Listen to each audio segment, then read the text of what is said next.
Okay, we're going. Come along with us on a journey of meandering exploration. We will laugh, we will cry, and most importantly, we will waste an hour so we don't have to hang out with our families. Whether we're bringing the sexy or telling you to fuck off, Teddy, Ashtray, Oracle, and Mystic will do it with enough enthusiasm to barely keep you awake. So strap in and strap on for another ride with the only show on the internet that has more episodes than viewers. This is the Red Eye Report.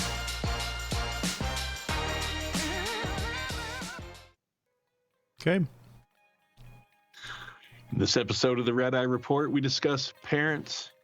We inform the ladies of the evening of our nefarious intentions.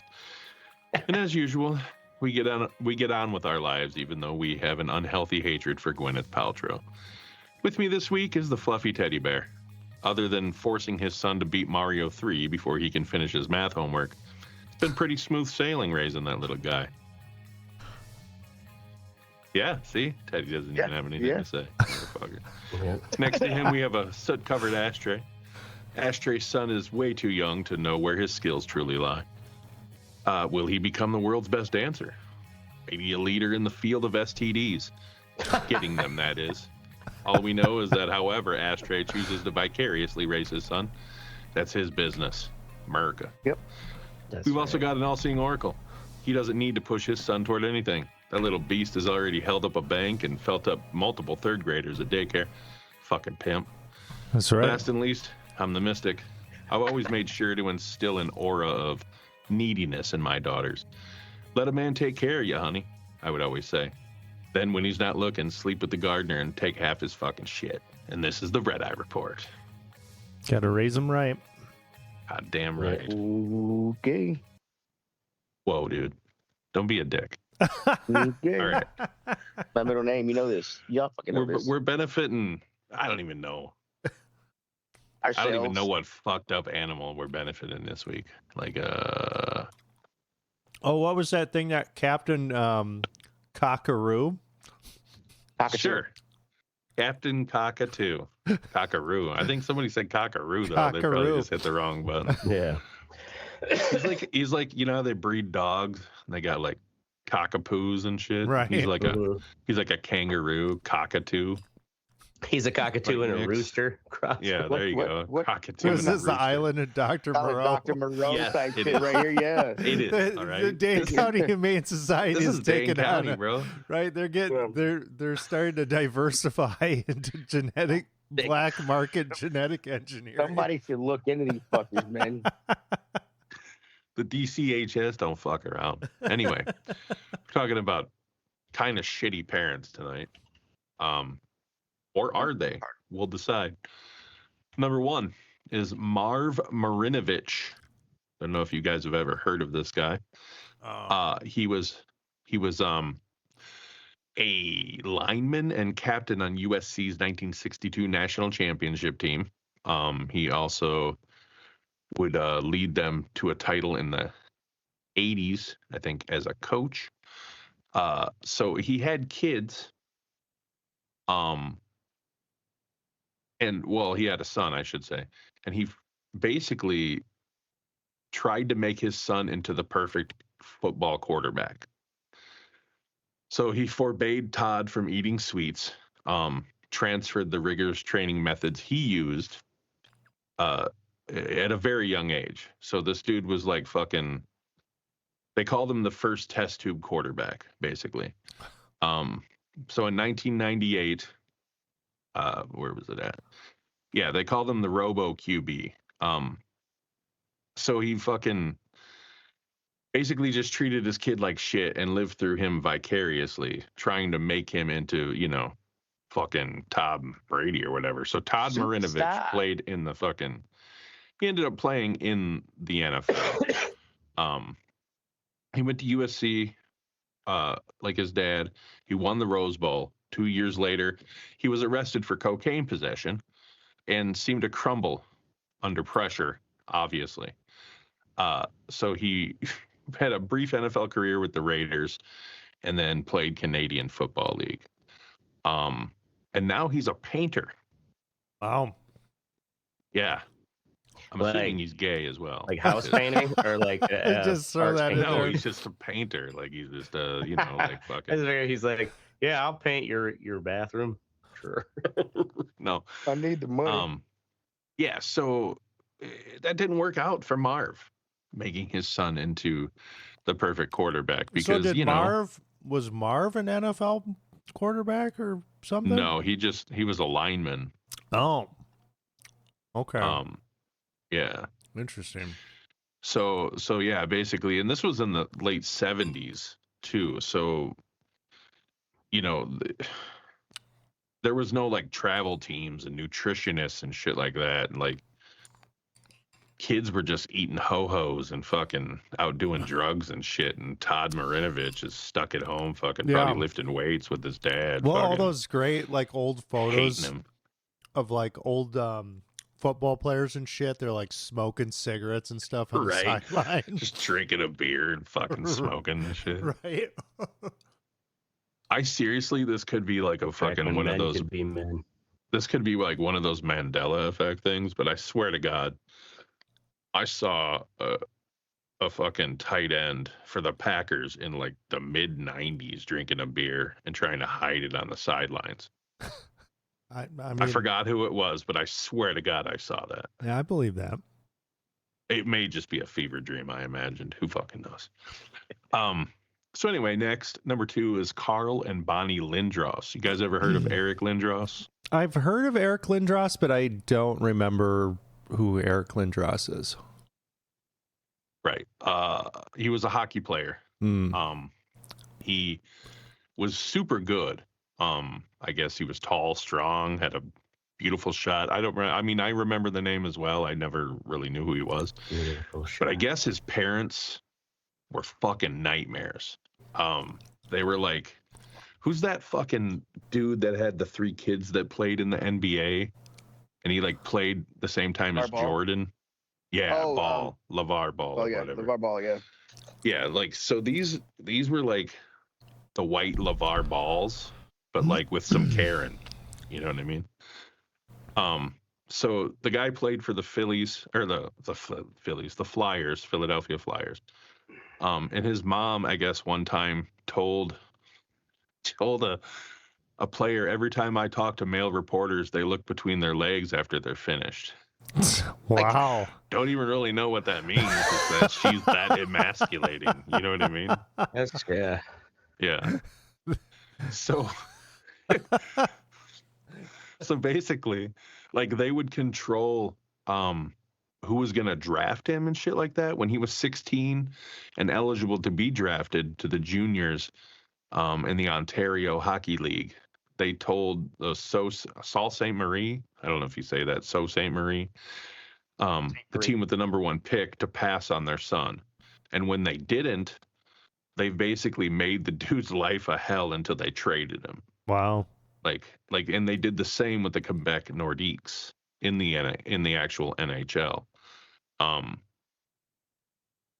So and Quebec traded Lindros to Philadelphia, receiving pieces of an eventual Stanley Cup championship just to placate his parents because they wouldn't fucking leave them alone. Like they would fucking call him all the fucking time. They would fucking write him letters and shit, like criticizing everything that fucking, it's just insane. Like It's those parents that you see on the fucking sidelines at baseball games, like getting into fights with refs or umps and shit. You know what I mean? Like it's fucking, but like at the professional level, this is a grown fucking man, right? Playing fucking hockey. Anyway, all right. Number 3, Mike Agassi. We've all heard of Andre Agassi, I assume, right? Mm-hmm. Yeah, the tennis player. Well, his dad was a boxer, and they lived in Vegas. So basically, I think his dad was kind of a piece of shit, basically. I don't know that he was just like even that great of a, like those other ones probably love their kids. I don't know that this dude really did. A little bit too much, huh? So like, yeah, so he would often lose a lot of money and make fucking outrageous bets. He bet fucking Jim Brown, the football running back, player. $5,000 in the 80s that his 9-year-old boy could beat him in tennis, and Andre did. Wow. And his dad used that to his advantage. Like, he made a lot of money off of his kid being this good at tennis. And they don't know really, like Andre has even said that he doesn't know if he would have been a tennis star if his dad hadn't just fucking basically used him as a tool to make money. You know what I mean? Sure. Yeah, so he even said one time, maybe I was a tyrant, hard and severe, but I repeat, it's better to have a father beside his son in the sport than his coach. So it's fucked up. So Andre actually went on to marry Steffi Graf, who her father was even worse. Oh, wow. Yeah, he stole her money, fucking convicted. He's actually convicted of tax evasion. For stealing her fucking money and shit, dude. Like, these parents are fucking pieces of shit. So yeah, Andre Agassi, he wrote in his memoir or something in '92 when he won the Wimbledon. His father said, "You had no business losing that fourth set." That's what you say to your kid who just won the biggest fucking tennis tournament on the planet. Fucking insane, dude. All right. Roy Jones Jr. or Sr. I'm sorry. Roy Jones Jr., obviously his son. Boxers, both boxers. So yeah, just as bad as fucking the other ones here. He would chase him around with a plastic pipe, hitting him when he was as little as 8. Yeah, so it doesn't leave bruises? I guess. They don't make phone books anymore. Why would a plastic pipe not leave bruises? Yeah, right. I don't know. Like a wiffle ball bat. Like, it doesn't. It still hurts. It's gonna leave a bruise. So both men have said styrofoam bat, I guess. I mean, yeah. So both men have said Roy Jr. would flee in tears only to return the next day for more sparring and more smacks with the pipe. When it came time for real fights, Roy Sr. was in his son's corner, constantly screaming at him. Was I harder on him? Roy Sr. once told the New York Times. Naturally. The reason was I knew what it was going to take. I asked Roy, what do you want to be? A participant or a kingpin? He said kingpin. To be a kingpin, it takes being hard. I made them train under pressure, constant pressure. So, do you guys think he's a bad parent, or is he just doing what he did and probably how he was fucking raised? You know what I'm saying? Like, I think a lot of this is just them perpetuating the cycle. Yeah. Well, when you said him beating him with the plastic pipe as little as 8 years old, I didn't know that was with training. I thought it was just him chasing him around the house, beating the shit out of him with a pipe. No, it was training. Okay, yeah. It was training. Okay. Then it's okay. Yep. It's all part of the regimen. The abuse is okay. Right. I don't know. Right. I mean, in all of these cases, yes, the parents were psychos or whatever, but the kids. Right. I mean, that's. Yeah, but this is more cases though. What about the parents who act like this and their kids don't? The amount of parents who act like this and the kids don't make it. That's true. That's true. And then that I'm sure that completely fucks those kids up like massively. And that's. Yeah, we're going to get to that. Like, these kids were somewhat successful. Obviously, Roy Jones Jr. was very successful, and Andre Agassi, but right, that first Todd football Marinovich, guy, right? Yeah, and Lynn. I mean, anybody who makes it to the professional level of a sport can, for sure. Can be, it's hard to do that. So, right. Not being successful in that sport after you make it there, that's a different thing. But being good enough to make it to the professional level is something in of it. Right. Fucking so Tanya Harding's mom was a fucking white trash psycho. Right. Just watched a documentary on that whole scandal recently, and like, remember Tanya Harding and Nancy Kerrigan scandal? Yeah. Like Tanya Harding, like this one girl who's must have been training with her back when they were kids. Like this girl was like only 11, but she was like in the bathroom and could see through the crack of the stall. Like Tanya wasn't like accepting her mother's help for like her hair, and so her mom just like took the big comb and just started beating her in the head with it. This one here. Sorry, go ahead. I mean, I've seen, if you're black, you've seen somebody get smacked in the head with a comb for not sitting still. So, I mean, right. But she was white trash. So again, we're going back to tennis. All right. Which is, why are there so many overbearing tennis fucking parents? So, this is an elitist sport. So Stefano Capriati, he pushed his 14-year-old daughter Jennifer into the pro circuit when she was 14 to maximize the best years of her career. Or Damir Dokic, father of Jelena, who threatened the Australian ambassador to Belgrade with a hand grenade and was kicked out of several tournaments for various physical and verbal abuses. But the American father of French star Mary Pierce might have been the worst. He started coaching his daughter when she showed an interest in tennis at a young age and soon demanded perfection, exploding when it didn't come.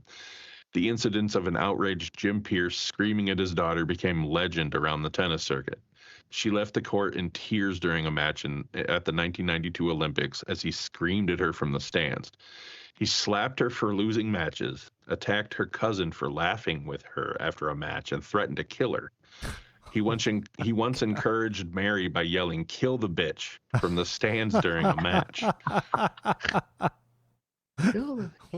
So she told Sports Illustrated, "You never know what he's capable of. One reason I hesitated to break away is that you just don't know what he might do." So she was literally scared for her life. Wow. In 1993, the Women's Tennis Council banned Jim from attending tournaments. Mary was given a bodyguard, and her father's picture was given to guards and posted in ticket booths at tennis stadiums. Yeah. After she was rid of him, she won the Australian and French Opens and reached 4 other Grand Slam finals. Wow. That's awesome. Right. So the last one before we move on to the super successful ones I want to talk about. The Great Santini. You guys ever heard of the Great Santini? Sounds familiar. It's like a baseball player or something? No, it was a movie with Robert Duvall, just died. It was one of my favorite performances of his. He played a Marine fighter pilot, and he was basically just a fucking horrible father. Like he demanded fucking perfection out of his kids, right? So, but he was actually that character was based on an actual person.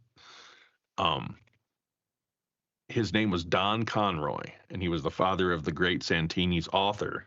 So the movie was based on a book, Pat Conroy.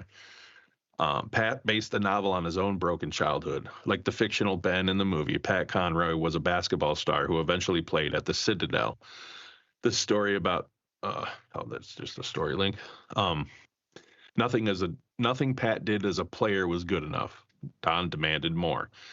Even when Pat went to college and started playing well, one incident he scored 25 points in a game. He went to see his dad afterwards and instead was told how badly he played before being shoved to the wall. He said, "You couldn't hold my jock as a ball player," the father said. Yeah. So basically, after college, Pat became a writer and made money off of fucking writing shit about his father. Yeah, like there's a scene in the movie that's actually, I don't know if it's famous, but it's fucking crazy. Like he's at a high school basketball game when his kid is playing basketball just like that. And someone fouls him and he like starts yelling at the ref, the father does. And he's like, "You fucking fouled him." He's like, "You don't come home tonight, kid, until you put him down." Like he fucking made this kid like fucking hard foul this dude and break his fucking leg. Or he didn't have a home to come to. Like that's how fucking brutal this dude was. Yeah. So yeah, I think those are the piece of shit ones. Let's move on to a couple other ones that I don't think necessarily had horrible intentions. They may have just been fucking too hard on him. A little overbearing. One, and Ashtray's friend is going to love this, is Jos Verstappen, who is Max Verstappen's father. There's one, Max Verstappen is a 4-time Formula One champion, probably the best driver in the past 25 years, in my opinion, since Ayrton Senna. But there's one famous incident where his father still denies it, but Max says it did happen. So he left Max at a gas station after his kid didn't go for a gap in a race. Like, he didn't fucking take the initiative to like try to pass this guy when Joss thought that he could, and was so mad at him that he made him get out at a gas station and walk home. It was like fucking 30 miles or some shit like that, or kilometers or fucking. That's the most humiliating thing you can do to a Formula One driver. Make him walk. Right. That's what I'm saying. Like, but they have a good relationship. That's the thing. And obviously, see, Jos Verstappen was a Formula One driver. So I think like Roy Jones Jr. or Roy Jones Sr., like, he knew what it takes. You know what I'm saying? Like, he knew that if my kid can handle this, he's going to be a fucking beast. And he is. Right. Like, the guy fucking is just unstoppable. Yeah, he was back in the day. He hit you with that little chicken and then bow. Right. Yeah. So obviously it's horrible to treat your kids like this, but if you're trying to create a fucking, an above average human being, sometimes you got to be harsh. Anyway. Yeah. You got to leave them at the gas station. I mean, hey, that's better than fucking like threatening people with hand grenades. Right. I mean, right. So, yeah. I mean, they used to, back in the day, they made you walk home all the time. So, fucking threats. This last one, and this is the reason that I got this idea, is that there's a documentary called The Queen of Chess that came out on Netflix about a woman named Judith Polgar. She's a Hungarian chess grandmaster, widely regarded as the best female player to ever play. But she also has 2 sisters who are almost just as good. Their father was a psychologist, and he believed that geniuses were created. They weren't born. So he basically homeschooled all 3 of his daughters and taught them chess all the time. That's all they did. Her oldest sister, Susan Polgar, became the world's first female grandmaster. See, the thing about chess is that they have women's ratings and they have men's ratings. And that's because a lot of chess back especially in the 80s and shit, was Soviet-based. Women are inferior type of bullshit, right? Like, they even thought that, like, fucking, like a lot of the grandmasters just thought women weren't smart enough and that they couldn't beat you in a chess game, right? So Susan became the world's first actual grandmaster. She had the same rating as men, which blew people away. They're like, they didn't think that was possible. So that's the oldest sister. The middle one. Accuse her of being, you're trans, aren't you? There's no way. Right. Yeah. So the middle one also became a women's grandmaster. She's not as good, obviously, right? Still better than 99.9% of the people on the fucking planet. Yeah. But the same year that Susan, the oldest sister, became a grandmaster, so did their youngest sister, Judith. She was 15, and actually she became the youngest person in history at that time to gain the grandmaster title, out of female or male. Like, she beat fucking Bobby Fischer's record. Oh, wow. So she was obviously super good. And her big claim to fame was that she actually beat, fuck was his name? The dude that's like fucking, I forgot. No, it's, yes, Bobby Fischer. Anyway. Marty Supreme. So here's my question. Did he create, is he right? I mean, he took 3 middle-class Hungarian girls and created 3 of the strongest mined athletes on the planet. I mean, from the time they were born, you said it was all chess all the time, right? So 15 basically, years that's how he, yeah, 15 years of chess for the youngest one. The oldest one was what, 20 something? I'm guessing, their 20s. For what? Oh, the oldest, she was only like 20, I think. Yeah, 20. Yes, I mean, all those years are nothing but a psychologist drilling chess in your head. Right. I mean, I would say, I mean, yes, he was kind of right because I think they were kind of trained. Well, she was 21, sorry, and her youngest was 15. Yeah. So. Yeah, they were trained to do nothing but chess. So. Right. So yeah. So now, to this day, she's still the 8th overall player in the world. Like, she's proven that women can fucking hang. Gary Kasparov, that's the dude, who actually famously said women by nature are not exceptional chess players. But she beat him in a tournament one time, and it was like this huge deal I think it was 1991. It was right around the time that he started playing Deep Blue. Do you guys remember that at all? Oh yeah. When he played that fucking IBM computer. Yeah. Yeah. So, there's only, so basically, this is how incredible all 3 of them being grandmasters is. There's only 11 women in the world that are grandmasters. 3 of them are from one family.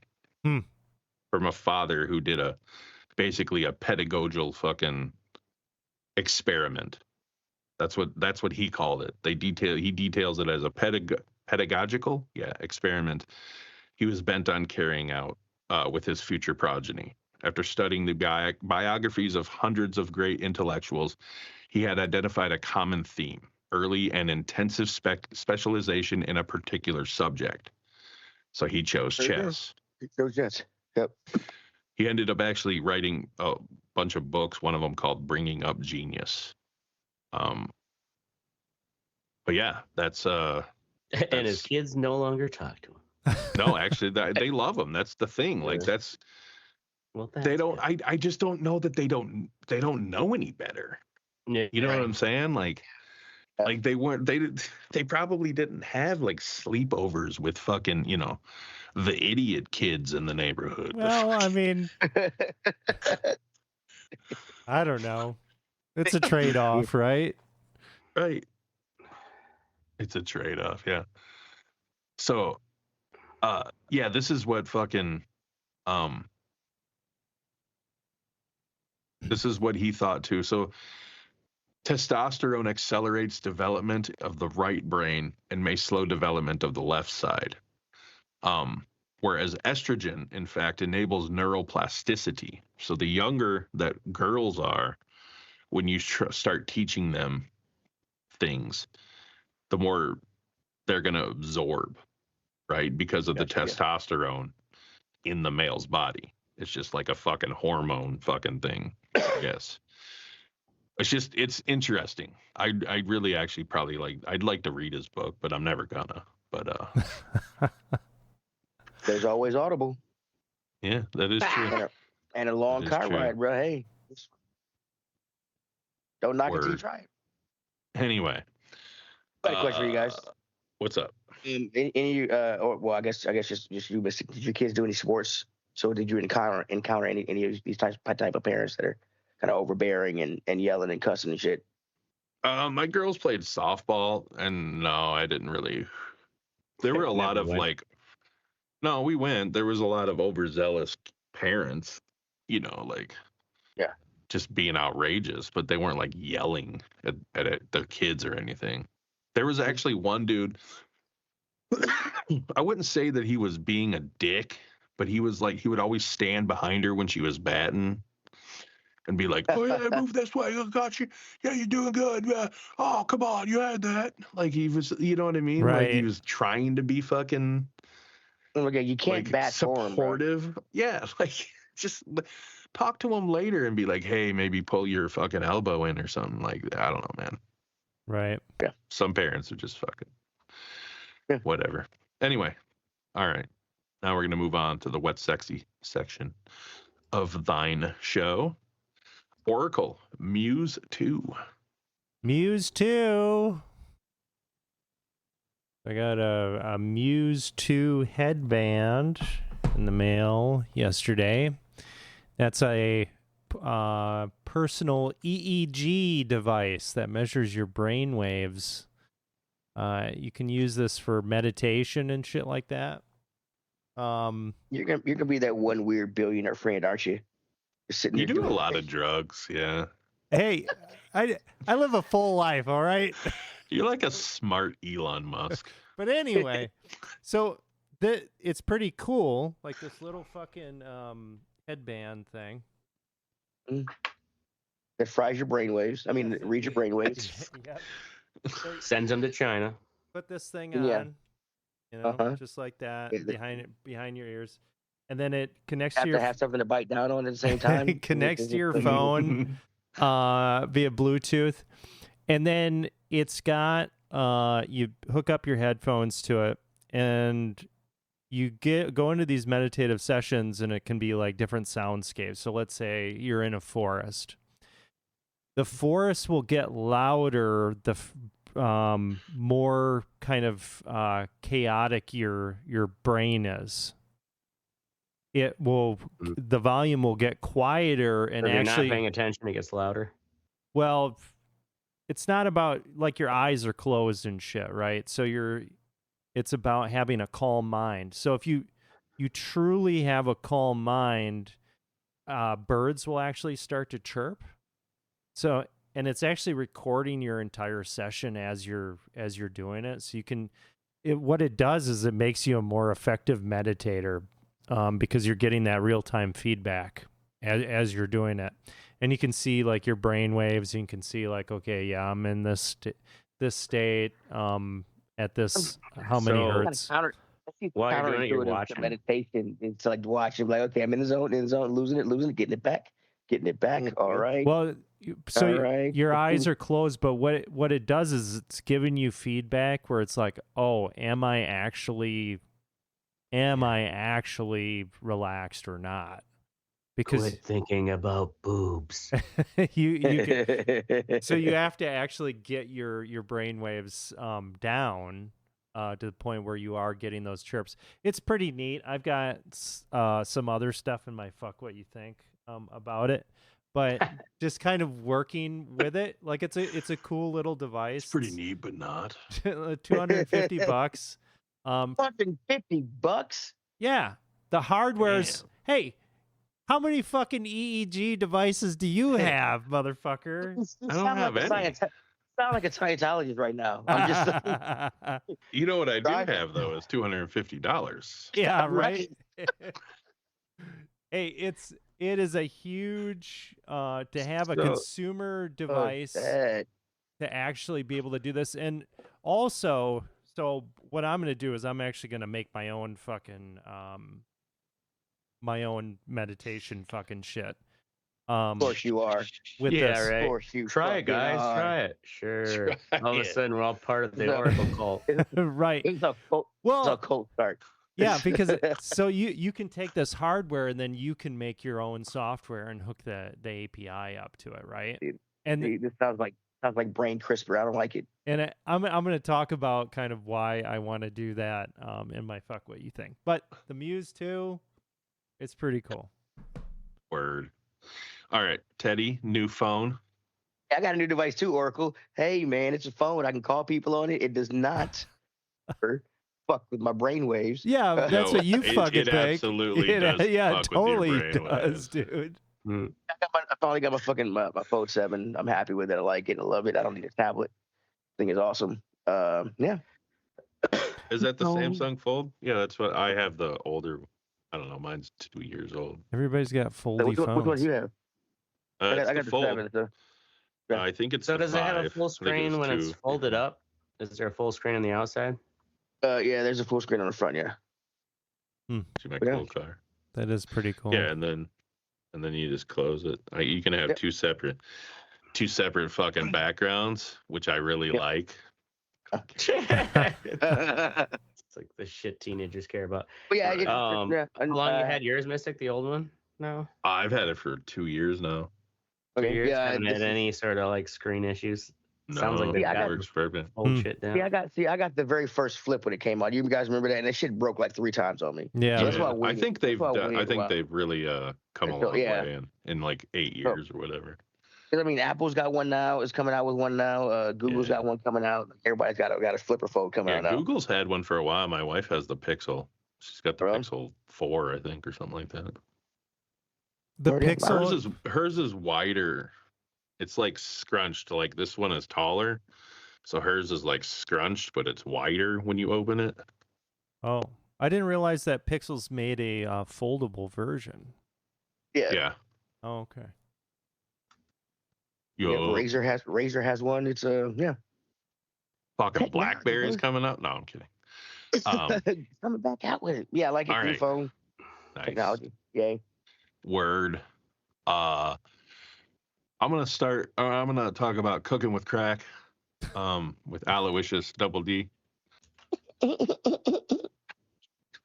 We used to do commercials. Anyone who's listening now that hasn't for a while, we used to do some fantastic commercials. And I found one of them. Had AI create me some pictures. Nice.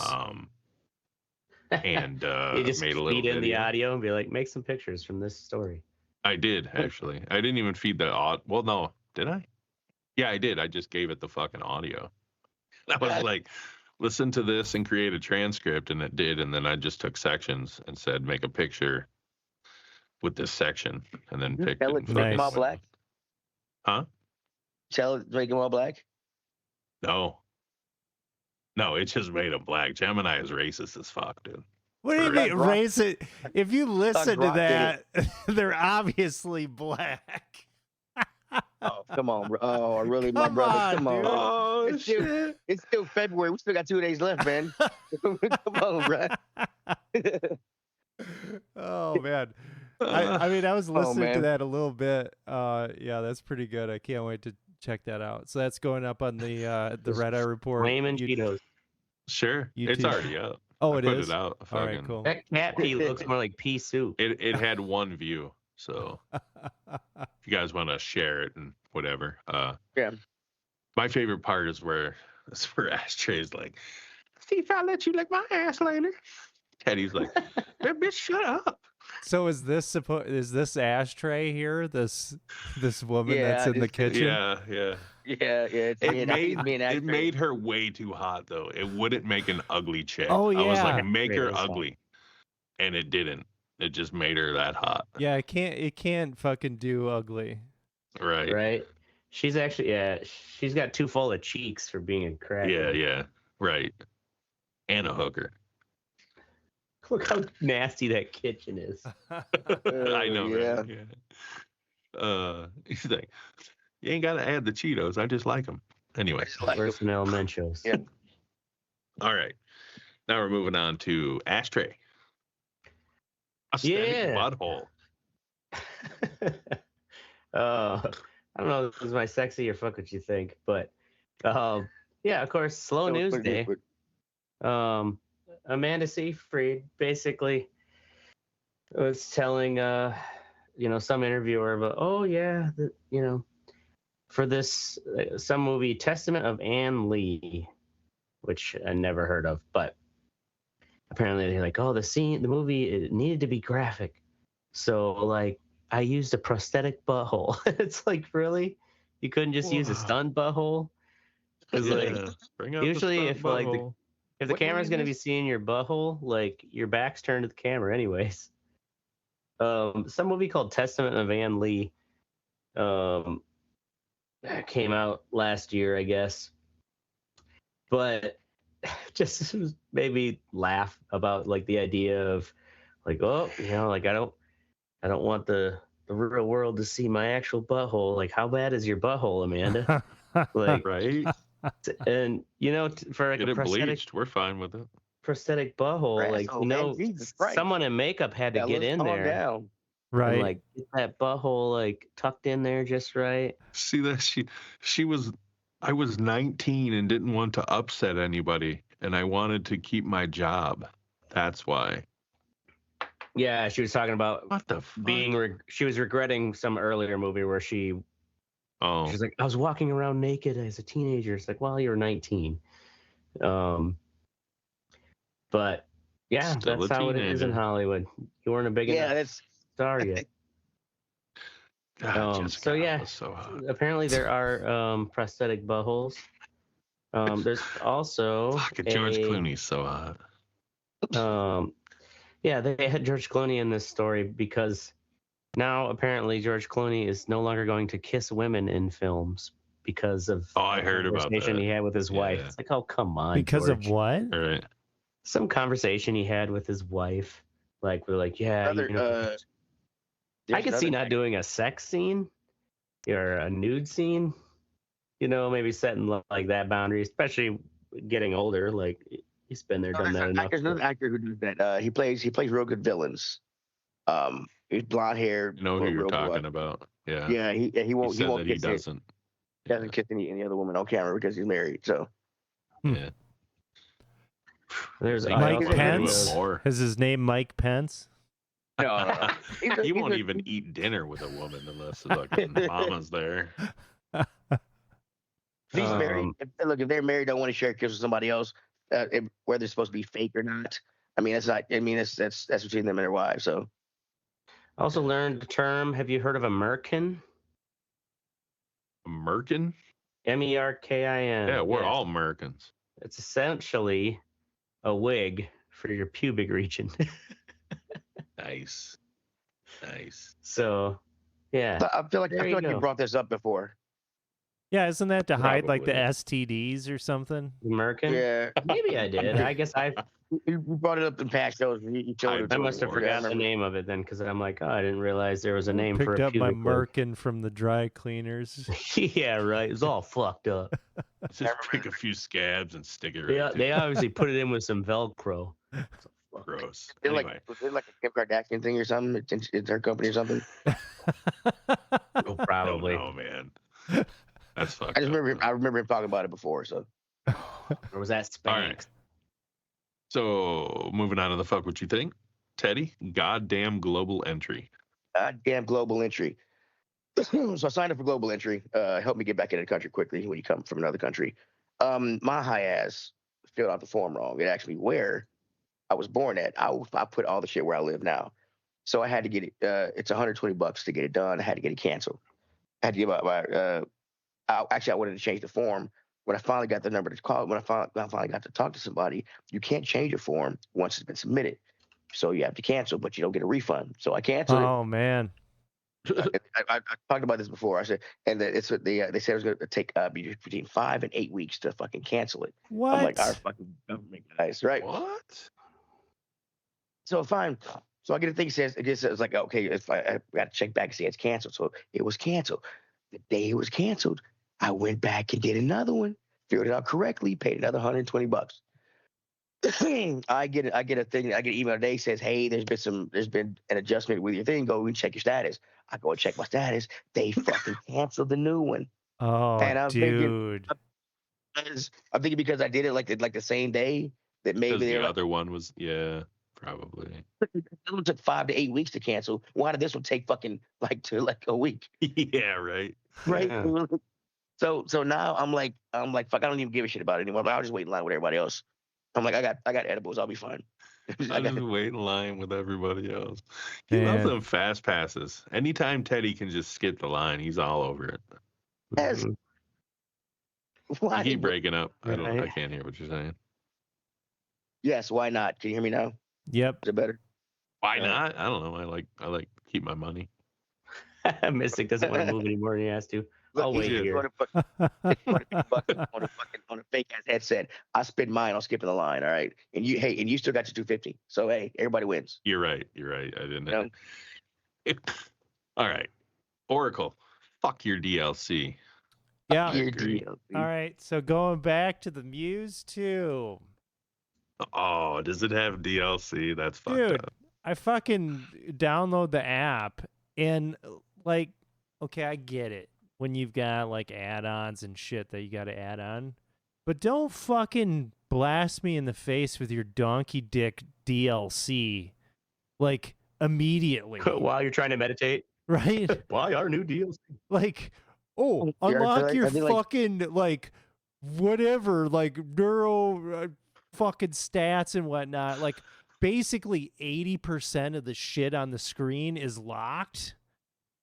And it's like, what the fuck? I just bought this motherfucking thing, right? Like, and I get that you want to upsell some stuff, but also don't make your 80% of your interface that I'm looking at behind a paywall. Right. Let me fucking figure out how to use this thing and actually, so I know the value of why the fuck I would want to pay you extra money for this. Right. This other yeah. shit. Here's my question. If it's a recurring payment and you're using the thing and your payment fails, does it lock out part of your brain from using that shit again? Is it like now guess what's behind a paywall? Yeah, right. Walking around like fear behind a paywall. Yeah, not yet. You know what? Leave that up to Meta. I think Meta will probably come up with some bullshit like that. Although I did check out those fucking new Meta AI glasses. They had them at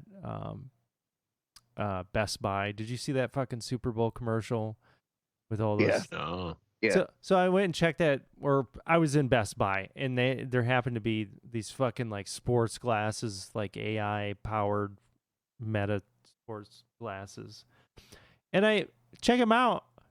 They're just a pair of fucking like, I don't know, Ray-Bans or whatever, with just like a camera in it and like a speaker, and that's fucking it. It's not like you've got like some kind of like there's readout. no HUD. There's no HUD. They're fucking sunglasses. They're on the expensive ones. Those they're just sunglasses with you take a picture and shit and video. Yeah. And connect to your phone. They do have ones with a HUD. Those are like they start like $750. Okay. Yeah, they do have ones. I'm gonna say I'd want a HUD. What's the point? Right. Otherwise, Like it's like what the fuck? Camera. I'm not gonna pay the money to basically have worse headphones in my fucking sunglasses. Like what the fuck is this? Let alone the fact that like once people see that little circle where the camera is, and like people get weirded out by that. You know, Yeah, it's like, definitely. Dude, you got a fucking camera in my face. Get out of here. Oh, it's not recording right now. Sure it isn't. Sure it is. I always wondered. You ever see those videos where people just walk along the beach and they just wear like a camera? And it's just fucking walking like, it's like the length of a beach. Thing or something. Yeah. Yeah, there's like people fucking topless on some of these beaches and shit because they're all in Europe. What do you just? How weird is it that you're just walking around with a camera on your head or your chest or whatever? Right. Like clearly just filming people in public at the beach. Like that's fucking weird. Yeah. Yeah. Great way to make no friends. Right? Good way to get your ass kicked in Spain. Yeah. All right. Some guy in a Speedo is just gonna stomp you. Right. All right. I'm going to talk about JD Vance. So I'm on my way to work today, Mr. Vice President. Huh? JD Vance and Power Associates. Yeah. So he came to Plover, which is the city I live in. I get toward the Mosinee Airport, and they have, so the airport, like fucking the road is just like, imagine this is the road. They got it blocked on this side, or this side going toward the airport and the other side, right? So they're going to come out fucking, and the motorcade is going to go. So they have traffic literally blocked on the highway. Stop. Yeah. They come out, fucking this motorcade. I counted 21 cars with lights, 4 Suburbans, and an ambulance. Really? What are we paying for? Right. Nobody's ever tried to kill a vice president. Are you fucking kidding?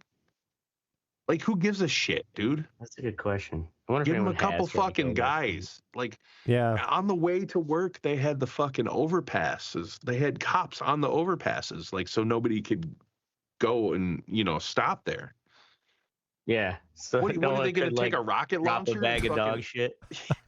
Right. Car. Like, give him a couple guys in an Enterprise rent-a-car. He'll be fucking fine. Right.